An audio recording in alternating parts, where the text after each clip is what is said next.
আজকের ভিডিওর কোনো থাম্বনেল নাই, কারণ অনেক লং একটা ভিডিও তোমাদের সাথে আজকে শেয়ার করব। আজকের ভিডিওটা প্রায় 17 মিনিটের মতো। আর আজকের ভিডিওটাতে আমি অনেক কিছুই দেখাবো। আমার বাবার বাড়ির ছোট্ট করে একটা হোম ট্যুর দেখাবো। আবার আমার হাজব্যান্ড আসবে আজকে আমার বাবার বাসাতে, তো আমার মা কী কী রান্না করে বা আমি সাথে কী কী করি সেই সব থাকবে। আবার রাতে আমরা ধুবড়িতে যে মেলা হইতেছে আমাদের এখানে, তো সবাই মিলে রাতে মেলা ঘুরতে যাব। তো সব কিছু মিলিয়েই কিন্তু আজকের ভিডিওটা, সারাদিন কী কী করলাম আবার রাতে যে মেলায় যাব, তো ওইগুলোও কিন্তু এই ভিডিওতে থাকবে। যার জন্য কিন্তু ভিডিওটা অনেক লং হয়েছে। আর তার জন্য কিন্তু আমি ভিডিওতে কোনো থাম্বনেল রাখি নাই, মানে সামনে অন্য কিছু রাখি নাই। তো যাই হোক, আশা করি আজকের ভিডিওটা আপনাদের কাছে ভালো লাগবে। আর সম্পূর্ণ ভিডিও দেখার অনুরোধ রইল। সম্পূর্ণ ভিডিওটা দেখলে তোমাদের কাছে অনেক ভালো লাগবে। আর আজকে কিছু আপুর কমেন্ট পড়ব। তো যাই হোক, হ্যালো এভরিওয়ান, আসসালামু আলাইকুম আমার প্রিয় আপুরা, তোমরা কেমন আছো? আশা করি সবাই ভালো আছো। আলহামদুলিল্লাহ, তোমাদের দোয়া এবং আল্লাহর অশেষ রহমতে আমিও ভালো আছি। নাজনীন ব্লগ চ্যানেলে আরও একটা নতুন ভিডিও দেখার জন্য তোমাদের সবাইকে স্বাগত জানাইতেছি। আশা করি বরাবরের মতো আজকের ভিডিওটা আপনাদের কাছে ভালো লাগবে। যদি ভালো লাগে প্লিজ একটা লাইক দিয়ে আমার পুরো ভিডিওটার পাশে থাকার অনুরোধ রইল আপনাদের কাছে। আর আমার মিষ্টি আপুরা কিন্তু আমাকে অনেক ভালোবাসে, আমার ভিডিও দেখে, সম্পূর্ণ ভিডিও দেখে সুন্দর কমেন্ট করে। এতে কিন্তু আমি অনেক খুশি, অনেক ভালো লাগে আমার। আর 2 দিন ভিডিও তোমাদের সাথে শেয়ার করতে পারি নাই, তার জন্য আমি সরি। তো যাই হোক, আজকের ভিডিওটা কিন্তু ভালো লাগবে, তো সম্পূর্ণ দেখবা। তো দেখো, আমি কিন্তু দুপুর থেকে ভিডিওটা শুরু করে দিছি। আর বাইরে অনেকগুলো কাপড় ছিল, কাপড়গুলো ভাঁজ করে জায়গার কাপড়গুলো জায়গায় রাখলাম। আর আমার কাপড়গুলো দেখো ব্যাগের ভিতরে রেখে দিলাম। আর এখনকার মেয়ে, মানে আমাদের মতো মেয়েদের কিন্তু জীবনটা এরকমই, তাই না? বিয়ার পরে বাবার বাড়িতে সম্পূর্ণ জায়গায়, মানে সারা জায়গায় আমাদের কাপড় ছড়িয়ে ছিটিয়ে পড়ে থাকতো। মা গুছিয়ে গুছিয়ে রাখতো। আর কত মানে গালি দিত যে এখানে কাপড় রাখে, ওখানে কাপড় রাখে, কাপড়ের কোনো মিছিল নাই। কিন্তু এখন দেখো আমাদের কাপড়গুলা একদম ব্যাগের কোনায় থাকে, ব্যাগের থেকে মানে বেরই করতে পারি না, বেরই করতে চাই না। আর বের করলেও কিন্তু ভাঁজ করে আবার ব্যাগে রেখে দেই, যাতে বাইরে কোনো জায়গায় আবার একটা কাপড় রেখে না যাই। তো যেই বাবার বাসায় আমরা 20-25টা বছর বা 19-20টা বছর থাকি, সেই বাবার বাসায় আবার একদিন আসি মেহমান বা অতিথি হয়ে, একটা কাপড়ও রেখে যায় না। তাহলে আমাদের জীবনটা কতটা মানে কষ্টর জীবন, তাই না? তো যাই হোক, আমি যে ফার্স্টে রুমটা দেখাইলাম ওই রুমটাতে কিন্তু আমি আসলে থাকি, তোমাদের ভাইয়াও থাকে। আর এই যে রুমটা যে দেখতেছো, এটা কিন্তু এখন বাইরের রুম বানাবে, মানে ড্রয়িং রুম। আর এখানে খালি একটা বিছানাই আছে, আর কয়েকটা চেয়ার, একটা টি টেবিল আছে। তো এই রুমটাতে একটা সোফা আনার কথা বলতেছে আমার ভাই আর মা, যে এই রুমে একটা সোফা এনে বসাই ভালো লাগবে দেখতে। আর বাইরের রুম যেহেতু ড্রয়িং রুম, তো মানুষ আসে বসার জন্য একটা স্পেস লাগে, তো যার জন্য। আর এই রুমটা কিন্তু নতুন করে কালার করছে আমার ভাই আর মা। মানে এতদিন কিন্তু কালার করা ছিল না।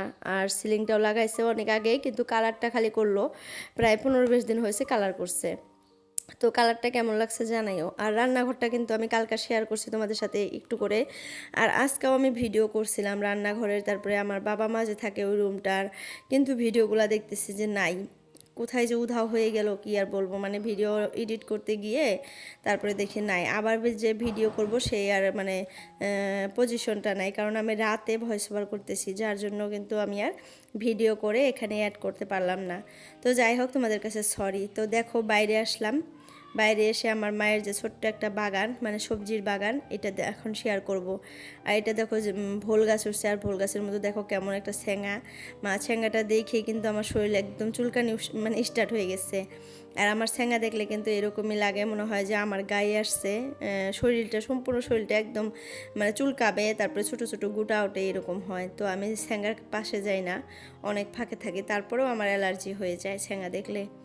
তো যাই হোক, দেখো এগুলো অনেক গাছ লাগাইছে, অনেক কিছুর গাছ আছে এখানে, বেগুন গাছ, ঝিঙা গাছ, ভোল গাছ, শশা গাছ, আমিও কিন্তু এই গাছগুলাই লাগাইছি। আর এখন কিন্তু সিজন এই গাছগুলার। তো এখানে দেখো ডাঙা শাক লাগাইছে, পাটের শাক, তারপরে টমেটো, মানে অনেক কিছুই লাগাইছে এখানে। আর আমাদের বাড়ির পিছন সাইডটা কিন্তু এটা। আর এই পাশে কিন্তু আরও অনেক ফলমূলের গাছ আছে। আর ভিতরে কিন্তু গোডাউন, ওইটা আমার খালাদের গোডাউন, মানে খালুদের। তো যাই হোক, ওগুলাও দেখাবো, বাইরে গিয়ে দেখাবো। বাড়ির ভিতরটা টুকটাক করে দেখাইয়া তারপরে বাইরে যাব, বাইরে গিয়ে কিন্তু ওগুলা দেখাবো। তো যাই হোক, দেখো ওই যে ওগুলো ফল গাছ, আম গাছ, লিচু গাছ, সুপারি গাছ, তারপরে জলফাই গাছ, নারকেল গাছ, লেবু গাছ, অনেক গাছ কিন্তু আছে আমাদের বাড়িতে, সব গাছই আছে ধরতে গেলে। তো যাই হোক এখনও হয়ে ওঠে নাই। আর এই যে এটা নারিকেল গাছ, আর এখানে দেখো এই যে শশা গাছ ধরছে, শশা গাছ হয়েছে। আর এই যে আমার মায়ের পানের গাছ, দেখো পানগুলো কত ছোট ছোট। আর আমার মা অনেক পান খায়, তো পান ধরার সাথে সাথে আমার মা ছিঁড়ে ছিঁড়ে খায়। আর আমার ভাই কিন্তু মাকে পান কিনে এনে দেয় না, একদম ছোটোবেলায় থেকে আমার ভাই কিন্তু পান, সুপারি, তারপরে যে গুটকা জাতীয় যে জিনিসগুলো আছে এগুলো একদমই পছন্দ করে না। ধরতে গেলে এগুলোর থেকে অনেক দূরে থাকে। আর এগুলা যদি কেউ ওর সামনে খায়, ওর বলে মাথা ঘুরায়। আর ও কিন্তু এগুলা মানে দেখতেই পারে না। তো ছোটোবেলায় কিন্তু আমার মায়ের পানের খাঁচিটা বারবার করে ও ফালাইয়া দিত, পান যে রাখে ঝুড়িটা, ওই ঝুড়িটা বারবার করে না জঙ্গলে ফেলাইয়া দিত। আর মা বলতো যে আমার পানের ঝুড়ি যদি নাই না দাও তাহলে তোমাকে কিন্তু এই যে কী কয় টাকা দিব না, মানে টাকা না, ধরো যে ইটি যে খাই লেস টেস কুরকুরে, মানে ওর খাবারের জিনিসগুলো এনে দেবে না, ওইগুলো বলতো। আরও ভয়ে আবার ওই ঝুড়ি না জঙ্গল থেকে তুলে এনে দিত, যে মা তো তাহলে আমাকে খাওয়ার জন্য টাকা দিবে না বা আমার মানে খাবারের জিনিস এনে দেবে না, ওই ভয়ে এনে দিত। তো ওকে জোর জবরদস্তি ছোটোবেলায় একবার না আমি সুপারি খাওয়াই দিয়েছিলাম, আর সুপারি খাইয়া ও বমি টমি করে একদম মানে সেন্স ছাড়া হয়ে গেছিলো। তারপরে আমার মা আমাকে অনেক বকা দিছিল যে ও যেটা খেতে পারে না কেন খাওয়াছিস, মানে আমি জোর জবরদস্তি করে খাওয়া দিছিলাম, যে দেখি তুই খেতে পারস না নাই, মানে মজা করস, খাইতে পারস তাও খাস না, এগুলো বলছিলাম।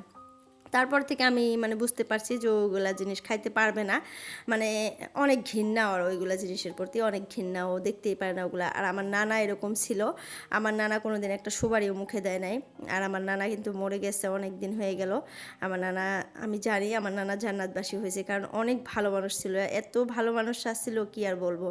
আর আমিও স্বপ্নে একদিন দেখছি আমার নানা অনেক সুন্দর হয়েছে, মরে যাওয়ার পরই আর কি, সেই মোটা হয়েছে, অনেক সুন্দর হয়েছে।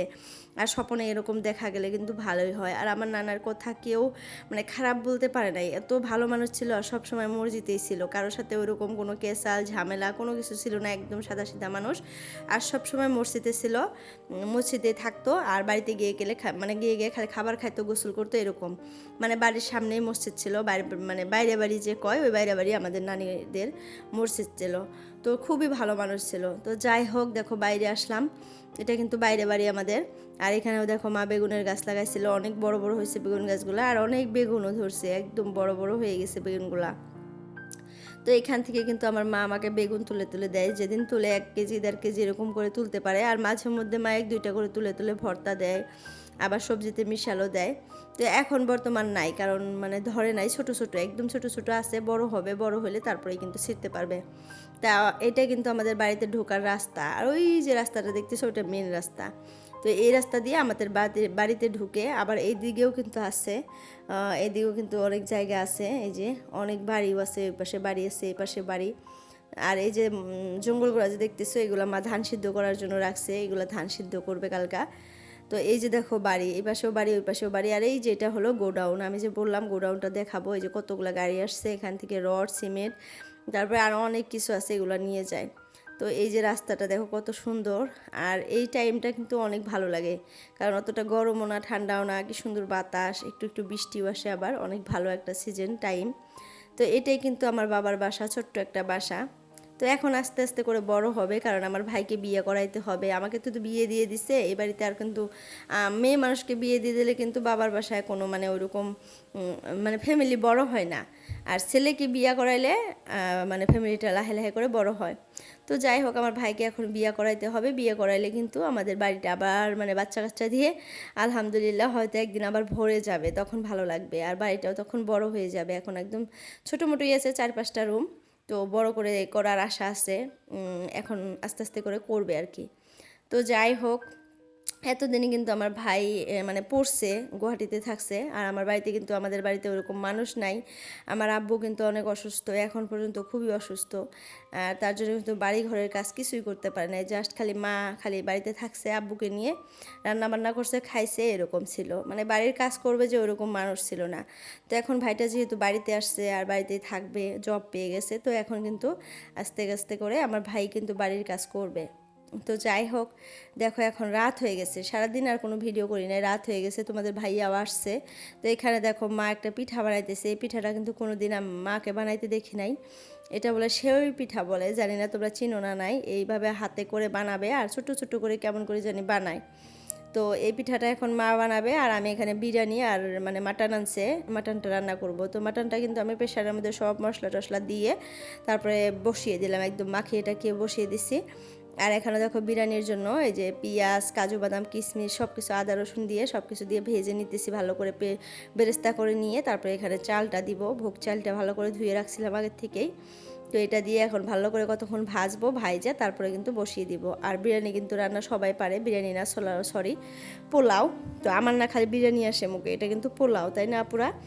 এটাকে কিন্তু পোলাও বলে। আর বুট দিয়ে যেটা হলদি কালার দিয়ে বানায় ওটা কিন্তু বিরিয়ানি হয়। আসলে আমার ভুল হয়ে যায়, সবসময় খালি বিরিয়ানি বিরিয়ানি বলে থাকি, যে ওই বিরিয়ানিটাই আসে।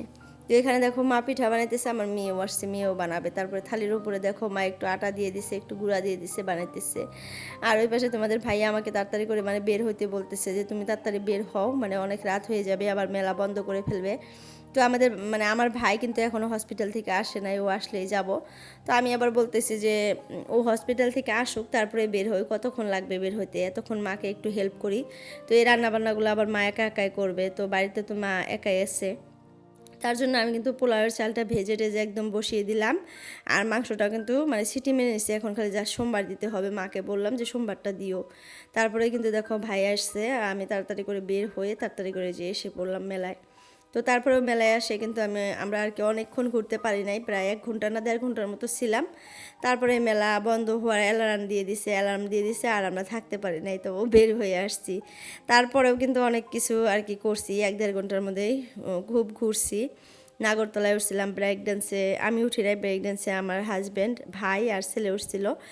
আর নাগরতলায় আমি আর আমার ভাই উঠছিলাম। তোমাদের ভাইয়া কিন্তু নাগরতলায় উঠতে পারে না, অনেক ভয় পায়।